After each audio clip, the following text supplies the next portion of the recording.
you can still have fun with the eating, with the drinking, and still find a way to find a balance to that if that's something you can do. Some people can't, right? And so people who do things to excess, I would not say go have a drink or have some food, right? It depends on the person. But when somebody's reaching out to me who's doing really great and they're really on their plan and they're doing awesome and they're like, listen, I'm going to go get bombed tonight with my friends. I'm like, good. Yeah. Do that.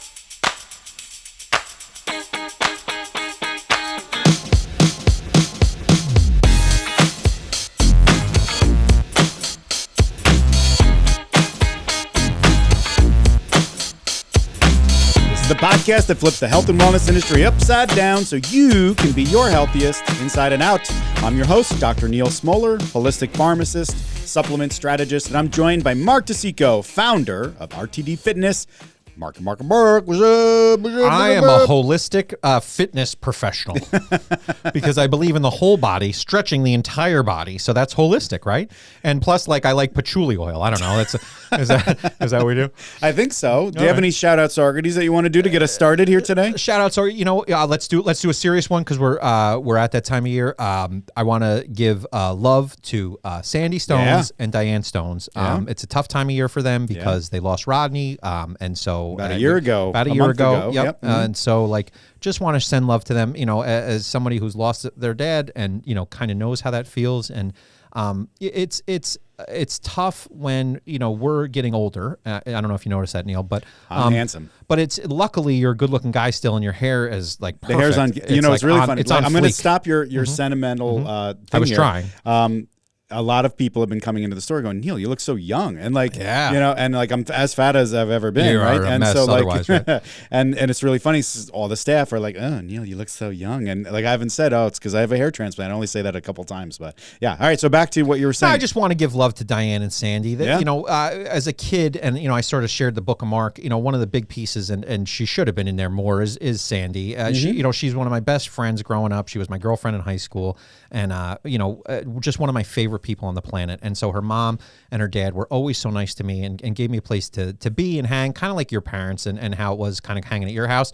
But I always felt like, she had a really special relationship as an only child with her parents. Yeah. And so to lose a dad, and she had a tough couple of last years where his brain was kind of shot. And so, I can't imagine how that must have felt. And so just to have to think about sort of the good times and to be able to reflect on them now, feels like an awesome thing to be able to do. But just, I get that grief and the sadness that comes with that. And so I just want to send love to the Stoneses. All right. That's really nice. And I want to send love because I have, we were talking about junk in the garage. We were, yeah. I have a massive barrel used for making bourbon in my garage. Sure. Because Diane Stones told me that she thought Sandy Stones would want it at the Boys and Girls Club fundraiser. So I overbid to get it to give to them, and then she's like, "Nah, I think Sandy doesn't really want it." Incredible, so now classic Di. I've got this big bourbon. That's fantastic. Thing. You'll figure it out. I'm just gonna call it Mrs. Stones. Call it Di, big Di.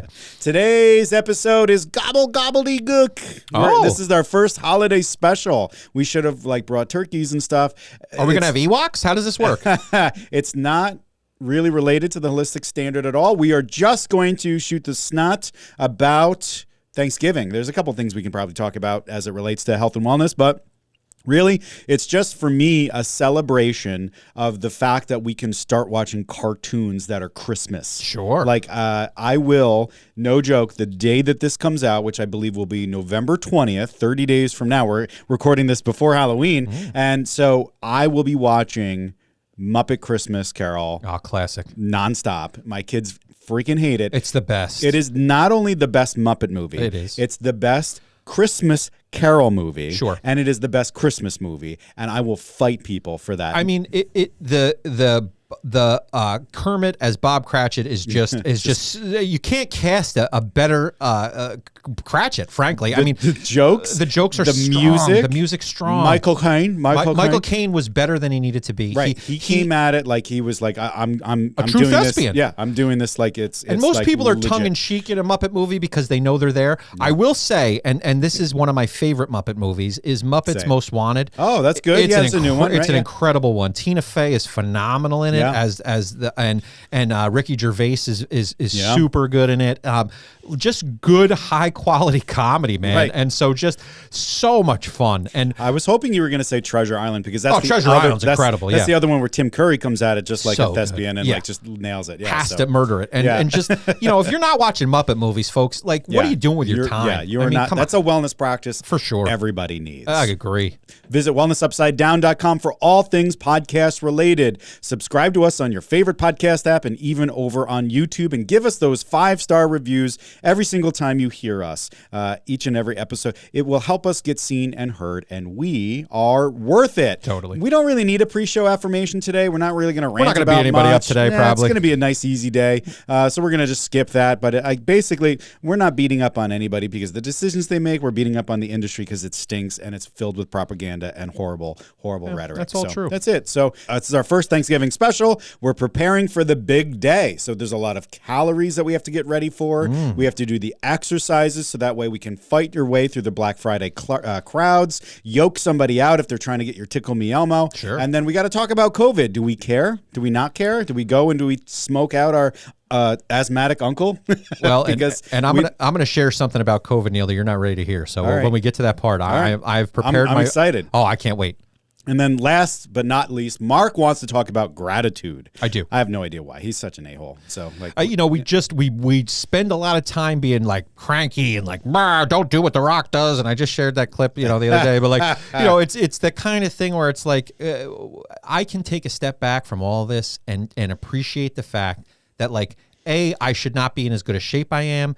B, I shouldn't have the family or life that I have. Like, I have an awesome. You deserve I none have of an this. awesome life, and so if I spend time like focusing on the minutia that's not working, which I'm very good at, I'm missing the forest for the trees. I'm missing the fact that I should be walking around every single day with a smile on my face. And I try to, because my life is freaking awesome, man. And so if I don't take the time and actually say that in specific, like, here's the specific things that are awesome. Like, before I go to bed every night, I remind my wife that we have an awesome life and that we're doing really well. And I say that every single night. And I don't do that just because it's like a rote thing that I do. I truly believe it. And so if I'm not saying the things into existence, I'm not doing my best job to build up this life that I have and to maintain it, right? So yeah. So the point of a show structure is to kind of tease out the ideas, and not do it at the beginning, right? Well, we'll do it later. Yeah, but it's fine. No big deal. We're going to do more later, Neal. This is off the cuff. We have to do more than that. This is a Mark episode, baby. Oh, this is jazz. Ba-da-boop-ba-boop-ba. We're not doing Neal. Let me write everything down and read off a piece of paper. Wow. You're jazz. You're the Jack DeJohnette of podcasting. That's what you are, right? All right. So let's talk about first the calorie explosion. My joke at the pharmacy around Thanksgiving. So there's one thing I got to say. Joke, I guarantee. No, they love it. They don't. You know how you pay them. They have to laugh at your shit. When we were doing COVID stuff, Mark came with me one time and we did every single corny joke we could. All of them. What was the joke that landed 100% of the time, Mark?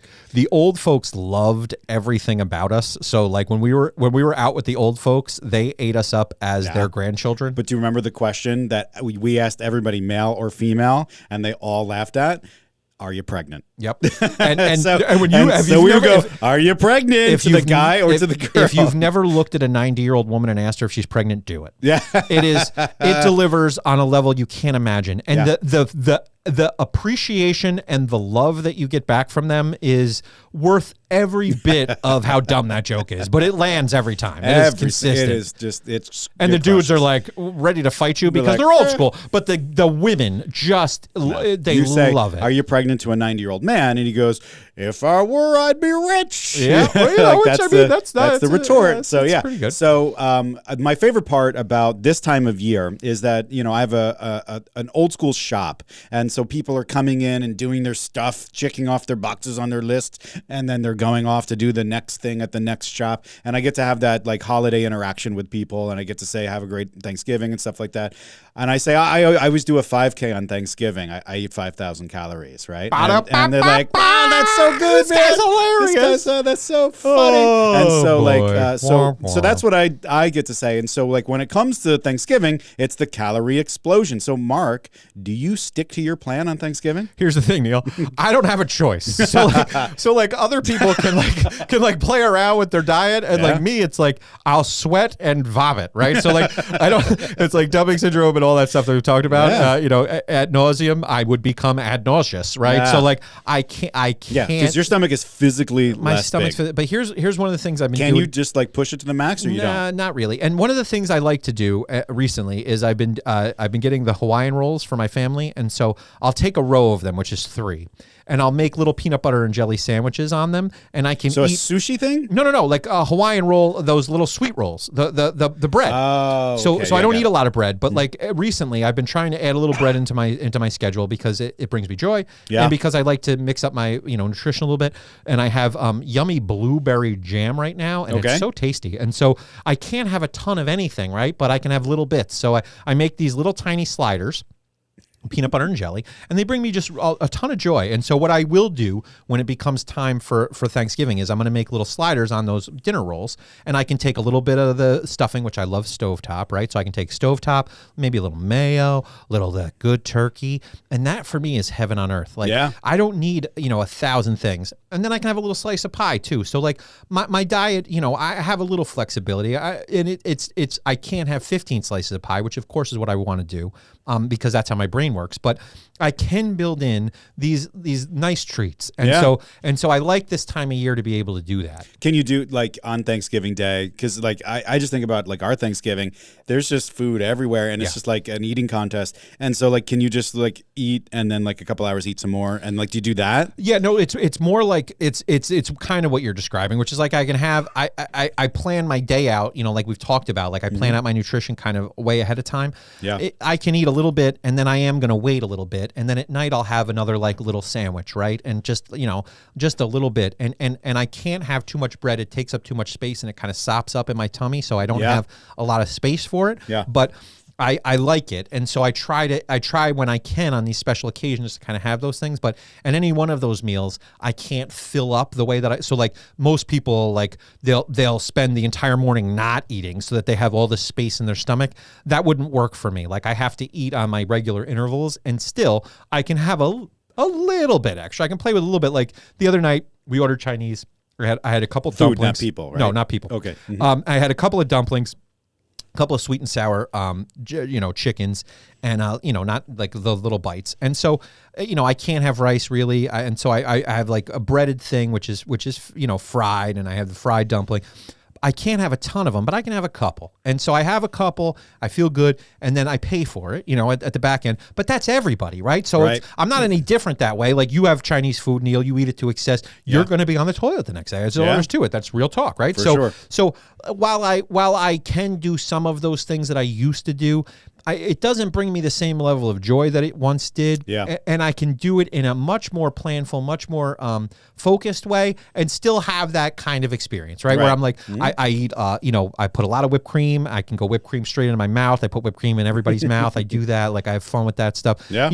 I'm still able to do all that. And so I'm not really missing out on anything. People think, you get the surgery and you miss out on life. I'm here to tell you, I try to make the best of the situation, utilizing the tools I have and recognizing my limitations, which, we all should do. Right. I mean, it's planned gluttony. Yeah. And all of us have our own plans. And, it's funny, we were talking last time about productivity.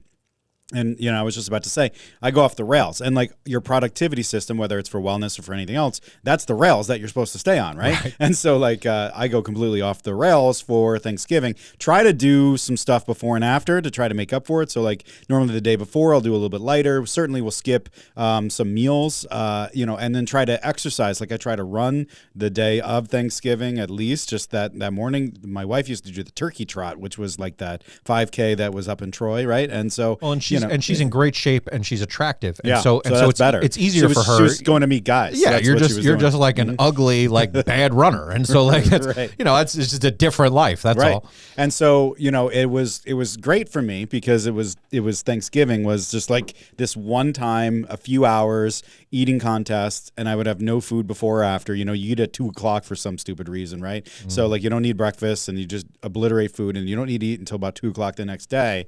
But now it's starting to leach into the rest of the week. Sure. Did you ever do Thanksgiving Eve with your friends in college? Yeah, oh yeah. I mean, just and like that was always the heavy hit. That was a big one, and and just like going out to the bars and stuff, and just like hitting up, and just being a maniac, and then getting home and just being like, why is my life so stupid? And like, why am I so dumb? And then like wearing it out. Yeah. So brutal. Aaron's cousins do like a Scotch tasting thing as their new like sophisticated way to do it. God. But like when I was in college, well, right out of college, I was a pharmacist, and the young pharmacist had to work all the holiday shifts for the older pharmacists that had, families and such. So I just remember getting obliterated on Thanksgiving Eve one time and laying on the floor the entire shift just because I could not move. I was like Gatorading, and I just couldn't do it. It was fantastic. But now the Thanksgiving Eve has come back. Like now we have friends that come up and they stay overnight, and then it ends up being a mess. Remember last year, Liv, we were rocking. We were really drunk, and everybody's like, "Are you guys drunk?" We're like, no, we're fine. And like we,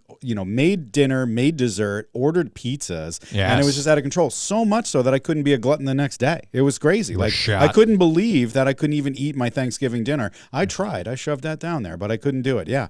So what kinds of things would you advise people to do, when they're gonna have Thanksgiving? Are you the kind of guy that's like, you still have to kind of stick to a plan and or like how do you like coach people through Thanksgiving? I approach Thanksgiving like I do kind of most things, right? Which is like, you got to enjoy life, man. And so like people will reach out to me and folks I work with will say, oh man, I'm going out tonight. I'm going to have a couple drinks and it's going to throw off my whole nutrition plan. And I'm like, bro, have the drinks. And sometimes they're female and I still say bro. Yeah, or bro dude. is very I'll be like, dude, non-binary. Drink and eat and be merry, right? Like I am not here to stop anybody from living their lives. And you have to live in the world, right? So like if you're going to beat yourself up over a couple of drinks when you're somebody who can handle a couple of drinks. Now I can't physically, and so I don't drink, and that's a choice. And that's a choice I've made for a while, even before the surgery. But for folks who do, I'm always encouraging them to do that because life is short and stupid and we're going to be dead. And so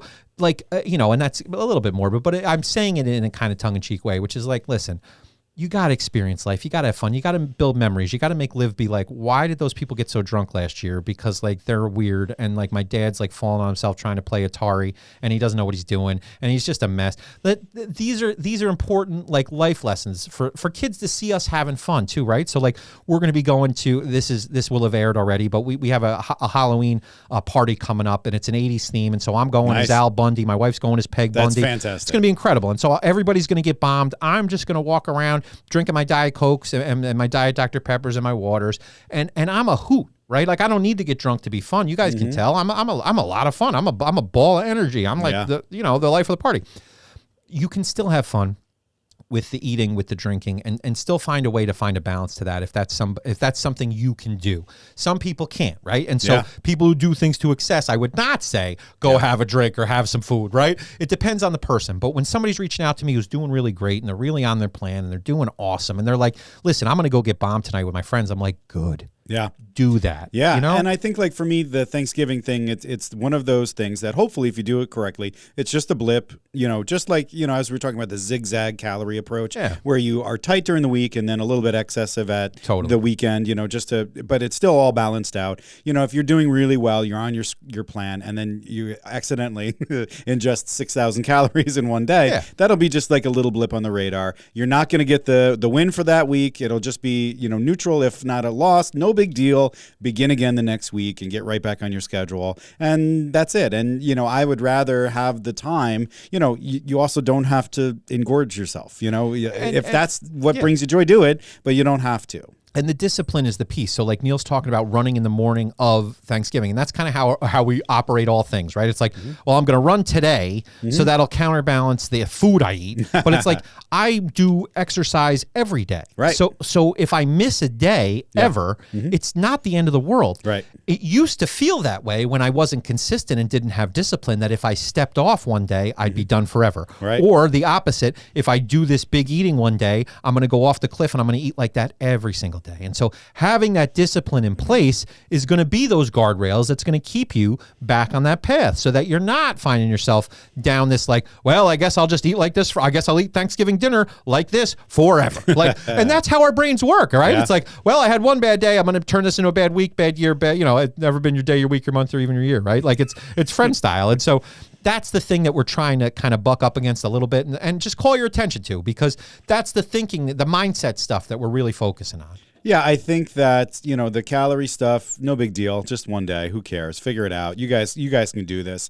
So then the other piece to this Thanksgiving thing is the gathering. Yeah. So we're going to be meeting up with family. Most of us have vulnerable people in that crew that we're going to get together with, right? And this episode and this Thanksgiving is going to coincide with a really awful wave of COVID. The BQ1, BQ1.1, I really just think that they're just going for like text-based emojis. Like it's like an X and a D for like a smiley face. Like, it's just weird, very weird. Yeah. Like, variant names anymore. So I don't know what's going on, but I know that it's coming, and like it's going to be a very particularly difficult time COVID-wise. And so the question that I have is, do we care? and here's where I've been waiting for the whole episode. Neal. Go. I am a left-wing nut job. I believe that people should have the basic necessities to live in our culture. I believe that the government should actually help people who aren't rich, and I believe in the idea of science. That being said, I feel very strongly that I am 100% done with COVID. And I want to be really clear about this. I don't ever want to wear a mask. I had my bivalent booster. I got it from a guy in a phone booth. And so I got my bivalent booster. I believe in vaccines. I believe in my I had the other one too, the flu one. I get all of them every year. I do them, and I don't understand science because I'm a half idiot, but I know that people smarter than me have said that this is what I should do. What I want to say is I am freaking done with COVID. I am traumatized, I'm sad, and I'm done. And so you will not find me putting a mask on unless I am physically forced to do so. My face is too pretty, and I can't fathom living through that again. I have PTSD around it, and I'm all set. And like I was walking with my daughter to school today, and I was like, man, you know what I miss about masks? It made my face warm because it was cold this morning, right? That's right. And she and I were like, yeah, my nose used to be much warmer when I was breathing into a mask. And like smell that horrible breath. Well, that was the other thing, but I only had to smell my breath. I didn't have to smell your breath, which was better. And so yeah, I said that at the beginning. Like, if I can smell your breath and we're both wearing masks, you need not breath mints. You need a priest. You need an exorcism. It's bad. But like, so I'm half kidding, but I'm really not, Neal. Like, I am a representative of society here. You care about COVID and you want to keep fighting it and you want people to not die. I'm all set. Like, I'm good. And I don't want people to die, but like,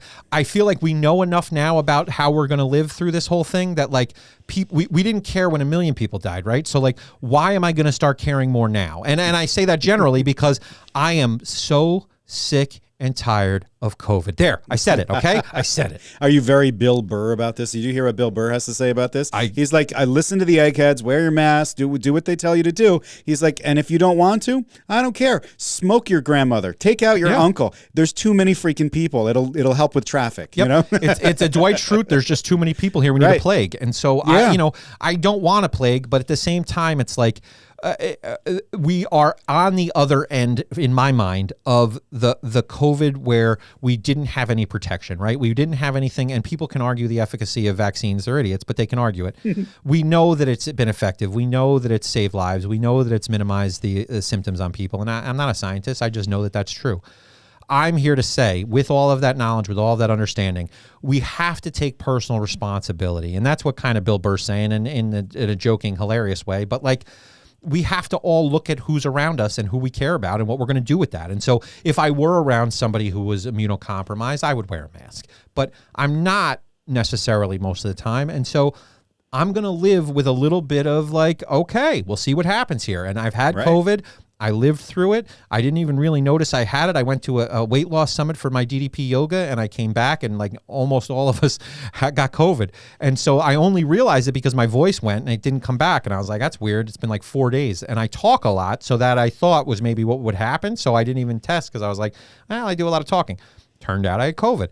I had the most mild COVID maybe ever, and it was the easiest. It was easier than any cold I ever had. Yeah. But let's look at the facts, right? I got a pretty solid immune system because I keep my body pretty well healthy. Because you boost it with supplements? I boost it with supplements. And I keep the base of the pyramid, the first floor of Macy's, very strong. And so I do all those things. So then I don't have to worry as much about those things when they happen to me. So I get that you're going to be Mr. Wear a Mask at the Thanksgiving dinner, and I'm here to say, in between bites, screw you, turkey. Neal. Yeah. I am done with COVID. So last year, it was a different time. Omicron was surging. You wore a diaper on your face. And so I just put a bag over my head, and everybody. That's better. That's better for just visual. Most people were like, don't even bother coming. We don't want you there. Yep. So, what we did last year, because we actually had two very vulnerable folks in our family that are both on immune suppressants, and they were near 90. So Gigi and Pop, right? So, and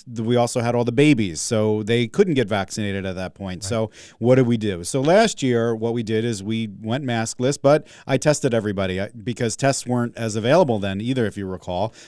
So I brought my testing kits and I swabbed everybody in the garage before they can come in. And so I'm not really... Did they wait 15 minutes in the garage before they came in? Yeah, everybody hung out. Well, we had a fire going. So that's cool. Yeah, so it was like a fun little social thing. That's it was actually great. Neat.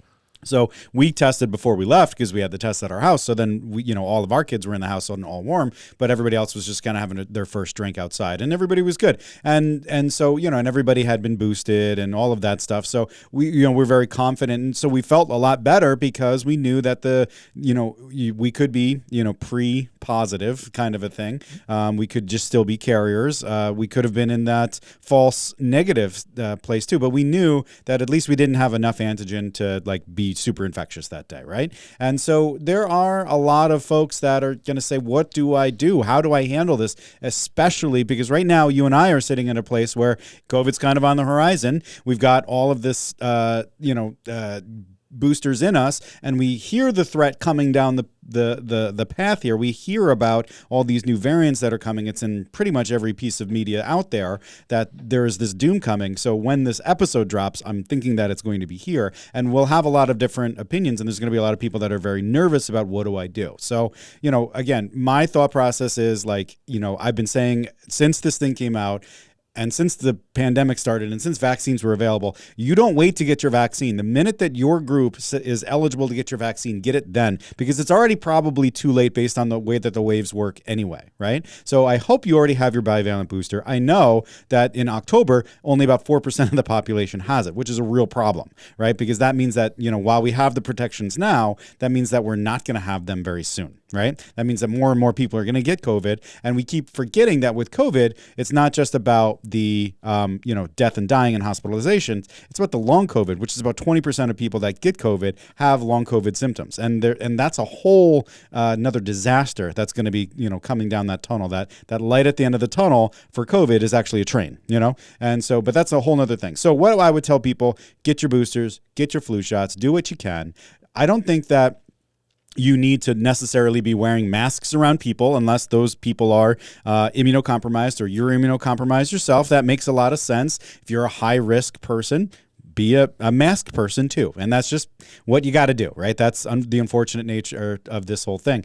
I would say testing is a great tool. You can get free tests now, and again, there was $120 worth of tests I can just hand people for free. right? And that's awesome. The ability to I wish I had that for strep. I wish I had it for everything else, right? And so we have this great resource that you can use as a surveillance tool. And if, again, this is only if you care about this kind of stuff. If you want to spend the effort, a week before, you just start testing yourself every other day until you get to that day, and you're just testing yourself so you know where you stand. If you've had your vaccines, you've done your testing before, you know that you're walking in there and there's a really, really good chance that you're not carrying COVID, right? And the story that we can tell about our risk profile for ourselves is a lot different. And so if you want to get together with people, I would just say maybe you guys all commit to doing that. And if you don't, then you're just really rolling the dice. And that's cool too. I'm totally cool with whatever anybody wants to do with this.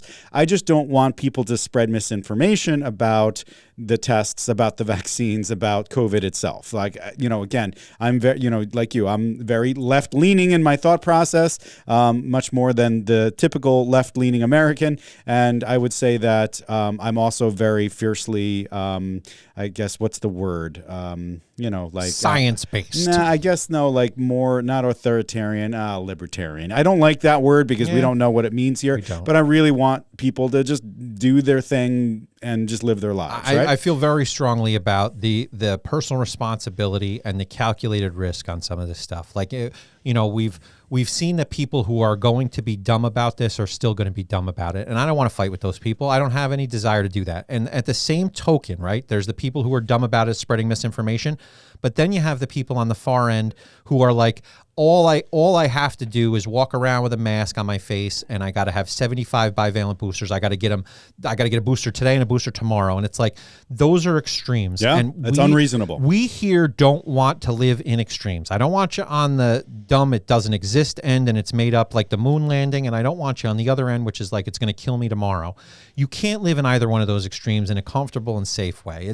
It's going to wear you out, honestly. And so there's a middle ground here for all of this stuff. And so that's what we're trying to encourage. Right. You should care. You should care. And you should use the tools that are available, because that's going to lessen the blow for everybody and potentially protect people that you care about. So get the vaccines, use those tests, man. Build up a nice little story about your risk. And if you got symptoms, let everybody know at least. Because we've had some situations now where people are going to parties and they're not telling people that they're symptomatic. I will say to people, I have strep throat, right? I'm on antibiotics. I've tested myself multiple times. I don't have COVID, right? And so then people are like, COVID. Great. All right, he's good, right? Totally so we can hang out with him. We can chill, and he can cough all over us. But I just think that like Mark's saying, let's be reasonable, right? So doing so will help monitor your real status and your real risk. And if everybody did that, we'd be in far better shape. But nobody wants to commit to that. Well, right? and we don't have to go that far. Not nobody, Neal. Like it's about good information, right? And so I want to encourage people to know that it's an amazing place that we're in. Like again, this gratitude piece that we're going to get to, I need to recognize, and you need to recognize, Neal, right now, that we are in the luxury part of COVID, where we're having this level of conversation. Like, we lived through, people are being put in a truck and getting their body driven out to a hole in the ground because they were dying at a pace that was not manageable. And so that is not where we are now. And so we have to be realistic about where we are now, and we're in a much better place. Are we set? No, COVID's going to be around, folks, and we got to be realistic about that. And we can do it without locking down, without masking up all the time, without living on the extreme end that we did at the beginning of this, when we didn't have information, when we didn't have vaccines, when we didn't have the supports in place. We have more of those now. When I hear 4% on bivalent boosters, that makes me sad. I've got my bivalent booster because I believe in the science. Doesn't mean that I walk around in fear all day. It doesn't mean that I wear a mask. I don't even know where my masks are. I don't wear masks. I don't believe in wearing them every second of every day. We took our daughter to Aladdin at Proctor's, which was incredible. It's a great story. Did your dude just have hilarious. All the abs? And so it was incredible. They looked really strong, and they must do good stretching like I do, because I felt like I looked like them too. But I used to look more like Genie, who's a bigger guy and hilarious. And so Jafar was so good. Like, it was excellent. If you get a chance to see the tour of Aladdin, please do. It was so good. But it felt awesome to be there. But Lila was even like, or my daughter, she was like, this guy's wearing a mask. I'm like, yeah, he might be immunocompromised. He's in a crowd. Like, we're in close quarters. I don't judge anybody who's walking around with a mask in the same way I don't want to be judged if I'm not wearing a mask, right? So we can have common sense. We should be able to have common sense conversations about this stuff without losing our minds, without going left versus right, without going on all that nonsense that the media wants us to do, that social media forces us into these pigeonholes where all we see on our timelines, if you've ever done any level of looking at how the social media game is played, you are being fed specific information based on what you watch and based on what you like and based on what you heart and based on what you care. It looks at that, and you are a piece of information that is being fed specific. My mom's timeline on her Facebook is entirely different than my timeline. She says things to me like, I saw this article, ba-ba-da-ba.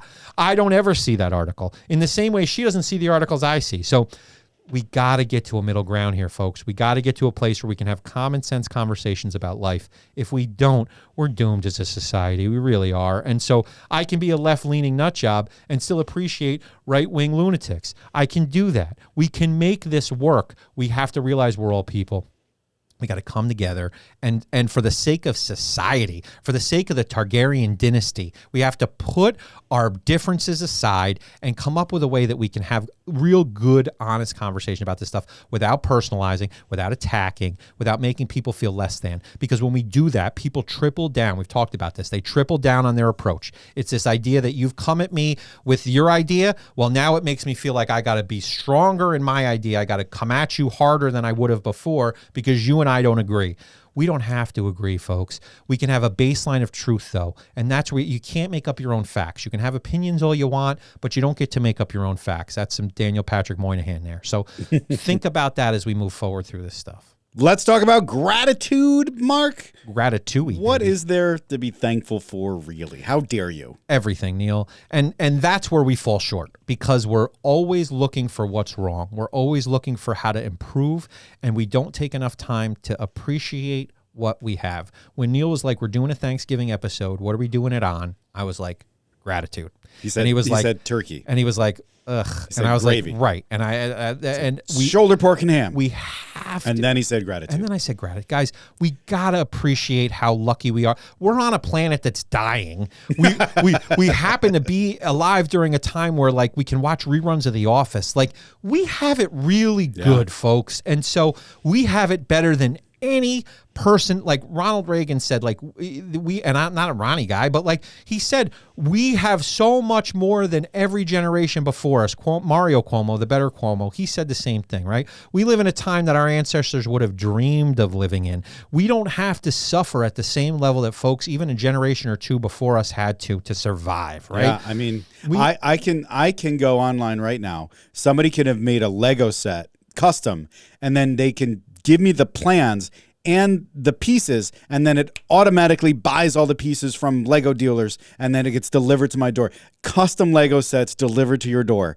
What a time to be alive. That's what I'm saying. And so, like, we just look past that as, like, I used to have to burn mixed CDs, and mixed tapes before that. Tapes. We made tapes. And so I had to tape off the radio to hear the top 9 at 9 on K104. Like, I lived through that. So to now have a phone in my car that I plug in a thing to, and I can talk to it like Kit, and it plays my music. And I don't even have a Lexus like Fancy Neal does. I got a Mazda. But, like, my Mazda does cool stuff. And, like, if you'd have told me that when I was driving my 89 Dodge Daytona that I had to roll the windows down on, that had AM FM radio, that I'd someday be able to tell my thing to play Griselda and play Benny the Butcher, I would have been like, who's that? But then I would have also been like, oh, it's rap music? That's incredible. And so this is a great time to be alive. We're in it, and appreciate that. And, like, look around you. Look at the people in your life who care about you and you care about. We have the supports in place, the love in place, and we look past it, and we always are looking for more and next, and we're missing the beauty of what we have in front of us. And so if that sounds corny, good. Nope. Good. Because that's what I'm all about. I'm all about the people in my life who show up for me and I show up for them. And I am lucky and I am privileged to have that situation. And so I don't take that for granted any day. When I'm working out with people, and I used to be 420 pounds, and I look at the screen and I'm working out on the internet with 6 or 7 people in my class, and I go, I don't ever take for granted the fact that you're here and that I'm here doing this. And I have to do that because I miss out on that experience of that. This is a thing that we don't do as a society, and we all can do better individually. Savoring skills. Truly savoring life like you would a good meal. Savoring it, feeling it and appreciating it and noticing it for what it is and appreciating the fact that it's happening. We don't do that enough. None of us. And so I'm saying that to me. I'm saying it to Neal, who's constantly thinking about the junk in his trunk, and he's got to clear out his garage. Just listening to him talk about that, I'm like, God, this guy's got real problems, man. Poor Neal, right? But like then he's walking around being a jerk for 6 hours, and he's got like 4 wonderful kids. At least 3 of them are triplets, and the other one's like the best of all of them. And he's missing out. He's got a hot wife, and it's like he doesn't get to appreciate any of that because he's walking around his backyard worried about junk in his trunk. Like, what a miserable prick, right? And so like this is the stuff we're fighting up against, folks. And so I want us to try to practice. Gratitude is a practice. It is not something that comes naturally to any of us. I'm grateful for the podcast. I'm grateful for this opportunity. Mark had shared with me, a listener said, I'm in awe of your story. You're an inspiration to me. She's shared about how she lost weight, and she said, I've been getting to get better focused. I've been trying to get it together every day. I'm still struggling, but at least I'm going in the right direction. So thank you for sharing your story. So like we can reach people and they hear the story and then they can become better people. And that to me is very, very great. That's, just try, like not even necessarily reach their goals, but the fact that they're trying a little bit harder because they heard from us that like, this is something that we want you to practice and do, and that we're here to support you. Like people have reached out and we've directly supported them. Like I'm stretching with some of the listeners. They come to class. Like this is the stuff we want you to get. We want people to call up Neal and get a good comprehensive supplement evaluation. Like not because Neal's going to make $1 zillion off of you, because it's going to benefit you. Like that's what we're here to do. And this is a really cool, awesome thing that we get to do. And I can stress about the drive down. I can stress about how I'm going to not be as funny as Liv Smoller wants me to be. Or I can find a way to go, man, this is freaking cool, man. Like me at 16, if you'd have told me and Neal would be in a booth somewhere recording something awesome, I'd have been like... That like millions of people are listening to. Like millions of people are listening. That's an incredible thing, Neal. It's awesome. So I see this season, and again, I started out with this idea of consumption. This is a season of consumption, of buying, of stressing, of engorging, being gluttonous. And, the gratitude piece for me is about recognizing and enjoying what we have and being grateful. But really, it's about giving. And that's how do you show your gratitude? And we try to show it by giving back. And so if I can stress anything, if any lesson can be learned here, if there's any call to action, it's to take some time and try to make somebody's life a little bit better during this season when they're dealing with all their stress or whatever. So, one of the things that we do is Thanksgiving, we buy 120 turkeys and we feed all the people in Woodstock that need it, right? And that's a really cool thing that we've been doing for a bunch of years now.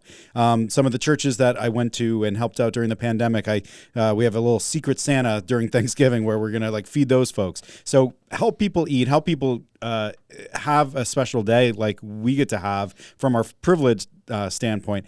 Push back into the world and give and show your gratitude for your privilege and for your life by making somebody else's life a little bit better, even just for a few hours. And what you might find if you start that idea of thinking of others and helping others, it gets you out of your own way, and it gets you out of your own perseverative thoughts that constantly beat you up, that roommate who's kicking you in the side and going, oh, here you go again, Mark, screwing everything up. That quiets the roommate, and it gives you an opportunity to feel that efficacy that I, as a person, went out of my way to help somebody else and make their life better. Then I'm less focused on my selfish ideas. I'm less focused on the things that I think are super important. When I see somebody who's got much less than me and I'm able to help that person, that's real life gratitude. I get a much better appreciation. It doesn't have to be that extreme. Just look around the table at Thanksgiving. Look around the table. Yeah, some of these people might aggravate you. Some of these people might be a pain, but you know what? You're a pain, and I'm a pain, right? And so like we're all at our worst days, not great. And that's okay. And to give yourself that same kindness that you would show to a stranger. And we talked about this with Drezzy, right? Give that to yourself. Give yourself that ability to just be in this holiday season. Enjoy it. Look around and realize there are people who wish they were here right now. There are people we have lost in this pandemic. There's people we've lost in life that we miss, that wish they could be here right now. And so you get to be alive in this time. Watch The Office. Enjoy your Netflix. Catch up on House of the Dragon. You're watching House of the Dragon. It's freaking incredible. It's so good. I love me some Paddy Constantine, though. Oh, he's so good. Everybody in that is so good. They're awesome. And Matt Smith's like the best character. Daemon Targaryen for life. It's incredible. Dragons fighting dragons. Targaryen against Targaryen. It's incredible. Brother versus brother. It's amazing. But this is, we get so caught up in the day-to-day. We get so caught up in the rigmarole and nonsense of our lives that we miss out on all the awesome stuff that's happening. And we should be all inspired by the things that are awesome. And so that's what we're trying to promote here, and that's why we're trying to have fun with this podcast. Because like we could spit science at you. We could spit stretching at you. We can spit discipline at you. At the end of the day, do what you want to do, man, but enjoy your life. If you get nothing else out of this, enjoy your life. Have fun with it. Yeah, disconnect from all the overconsumption all the time. So that was a nice little episode. I feel nice about it. I think Liv laughed more than normal, so I think that's a good told her we sign. were going to try to be funny. I told her I got a book, Comedy for Dummies, to try to get better at jokes. So I'm hoping that they were good. So, I mean, the last thing I will say is just like the last bit of holiday advice. If you're out doing your holiday stuff and somebody's acting unreasonable or even violent, remember this important community service. Turn your phone from portrait to landscape, record, turn the volume up, and keep focused in the thing and share it on the internet. Yeah, do it right. Because we can feel better about watching people fighting in stores. Again, bum fights. Back to the bum fights. That does it for this week's podcast episode. Take a few minutes to give us a 5-star review and share the podcast to your social feeds. Visit wellnessupsidedown.com for all things podcast. And remember, being our healthiest starts with being honest about ourselves and the health and wellness industry, and then blazing a new path, marching forward one step at a time. I'm Dr. Neal Smoller for Mark DeCicco, and we've got your back. Thanks for joining. We talk a lot about discipline, right? And how it's not really motivation that people need. It's discipline is what they need. Well, when you create a structure or use a framework, whether it's a wellness framework, whether it's a exercise framework, or it's a productivity framework, it makes discipline easier.